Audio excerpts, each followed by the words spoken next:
January 20, 2025, President Trump's first day back in office. Within hours, he signs an executive order. 25% tariffs on all imports from Canada and Mexico. 10% additional tariffs on China. $1.6 trillion in trade taxed overnight. The announcement crashes stock futures. Canada's Prime Minister calls an emergency cabinet meeting. Mexico's president threatens retaliation. And if you know your history, you know exactly what happens next. Because we've seen this before. June 17, 1930. President Herbert Hoover signs the Smoot-Hawley Tariff Act into law. The goal: protect American jobs. Bring manufacturing back. Make America prosperous again. Sound familiar? Here's what you need to understand. What happened in 1930 wasn't a policy debate. It was an economic catastrophe. 3 years later, 1 in 4 Americans, 13 million people, were unemployed. The Great Depression wasn't caused by tariffs alone, but every historian agrees. The Smoot-Hawley Act turned a manageable recession into the worst economic collapse in American history. In May 1930, before the bill passed, 1,028 economists signed a petition. It was addressed to President Hoover. The message was clear: do not sign this bill. It will cause economic disaster. The signers included professors from Harvard, Yale, Princeton, Columbia, every major university in America. They warned: 1. Other countries will retaliate. 2. American exports will collapse. 3. The cost of living will rise for American consumers. 4. It will deepen the economic downturn, not fix it. Hoover ignored them. Congress ignored them. Why? Because tariffs sound good. We're standing up for American workers. We're fighting back against unfair trade. It's politically popular. Until the consequences hit. And right now, in January 2025, we're watching the exact same dynamic. Economists are warning. Markets are warning. History is screaming at us. And once again, nobody's listening. June 17, 1930. Hoover signs. Within 30 days, Canada retaliates. Then Italy, then France, Germany, Britain, Spain, Switzerland. One by one, America's trading partners built tariff walls. By 1932, 25 countries had directly retaliated against the United States. Global trade didn't slow down, it collapsed. Between 1929 and 1933, world trade fell by 66%. 2/3 of all international commerce. Now watch what's happening in January 2025. Canada's Prime Minister announces a special session of Parliament to discuss counter-tariffs. Mexico's President Sheinbaum says retaliation is inevitable. China signals it'll target American agriculture again. This isn't speculation. This is the historical pattern repeating in real time, the same dominoes, the same sequence. Here's the part that should terrify you. In 1930, they didn't know this would fail. They thought they were doing the right thing. In 2025, we have the playbook. We know exactly what happens next, and we're doing it anyway. Let me show you why. Here's how the 1930 tariffs destroyed American jobs and why the 2025 tariffs will do the same thing. Before Smoot-Hawley, American farmers exported wheat, corn, cotton, and tobacco to Europe. It was a huge market, billions of dollars in sales. Then the tariffs hit. Europe retaliated. France stopped buying American wheat. Why would they? The tariff made American wheat twice as expensive as French wheat. American crops rotted in fields. Farmers couldn't pay their mortgages. Banks foreclosed by the thousands. The Midwest turned into a graveyard of failed farms. The same thing happened to factories. American manufacturers couldn't sell overseas. Production slowed, then stopped. Workers were laid off by the millions. Here's the number that matters. Unemployment in 1930 was 7.8%. 3 years later, it was 25%. That's not a recession. That's societal collapse. Now let's run the 2025 math because it's already starting. American automakers import parts from Mexico. Engines, transmissions, electronics. With a 25% tariff, those parts now cost 25% more. Option 1. Automakers pass the cost to you. Cars get more expensive, you pay the tariff. Option 2. Automakers eat the cost. Their margins collapse. They lay off workers. Either way, Americans lose. Meanwhile, Mexico retaliates. They slap tariffs on American corn, beef, and machinery. American farmers lose their second largest export market they have to sell domestically. Surplus drives prices down. Farmers go bankrupt. This is not theory. This is not politics. This is math. By the way, drop a comment below. Do you think Trump's tariffs will help or hurt American workers? Because what I'm about to show you is why every economist is terrified right now. Stay with me. Here's what they didn't understand in 1930 and what politicians still don't understand in 2025. Trade is not a zero-sum game. When America sells wheat to France, and France sells wine to America, both countries get richer. America gets wine it can't produce efficiently. France gets wheat it can't produce efficiently. Everybody wins.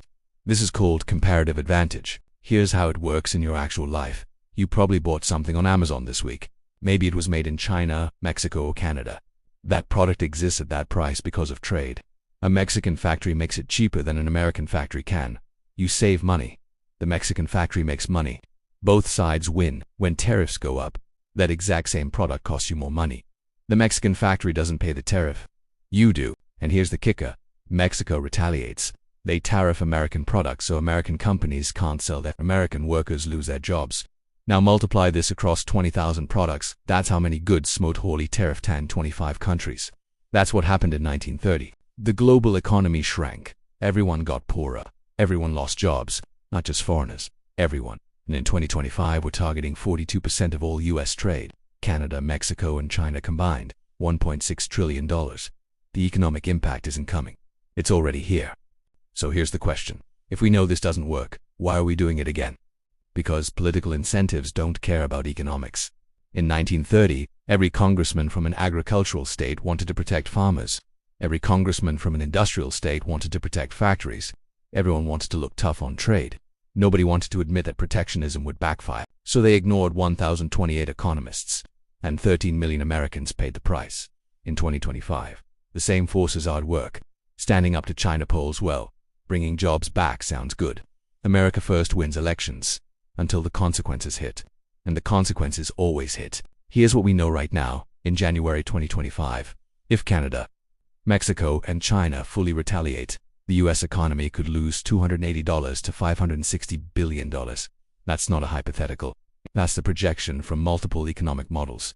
Does that sound like a lot?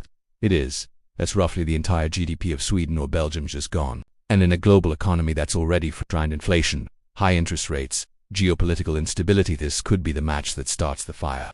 Let me show you the checklist. 1930. Economic uncertainty. Yes. 2025.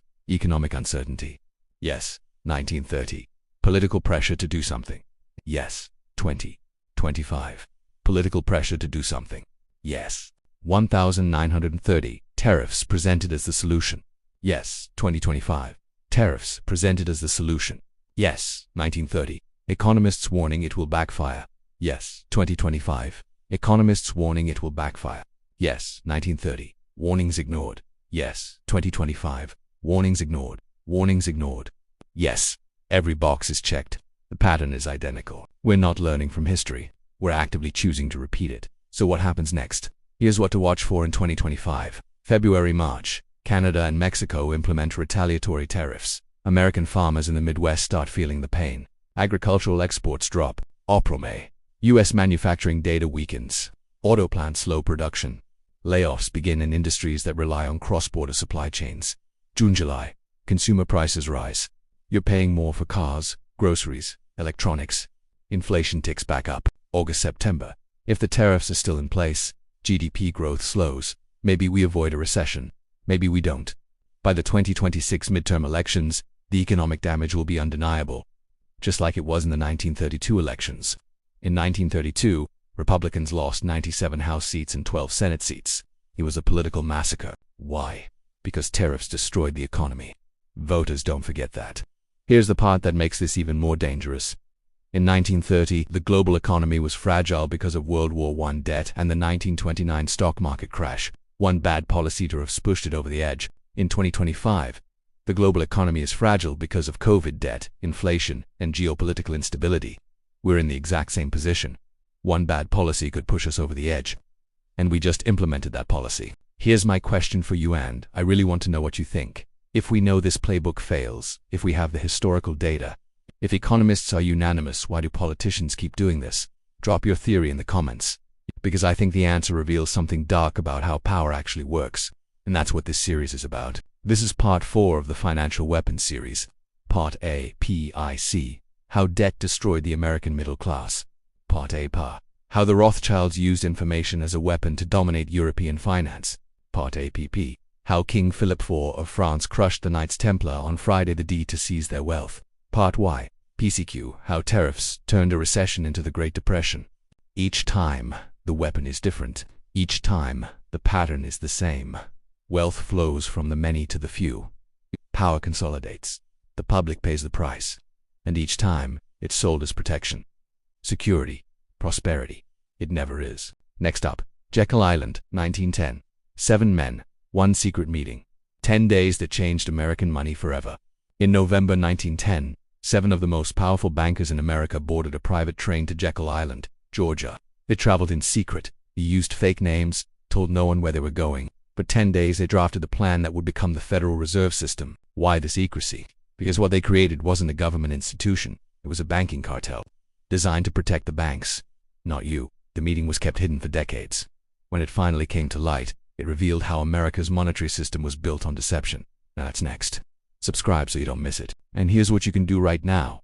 If you learned something from this video, share it. Because right now, in January 2025, we're watching history repeat itself. And the more people who understand the pattern, the harder it is to run the same playbook. This is Retaliation. I'll see you in the next one.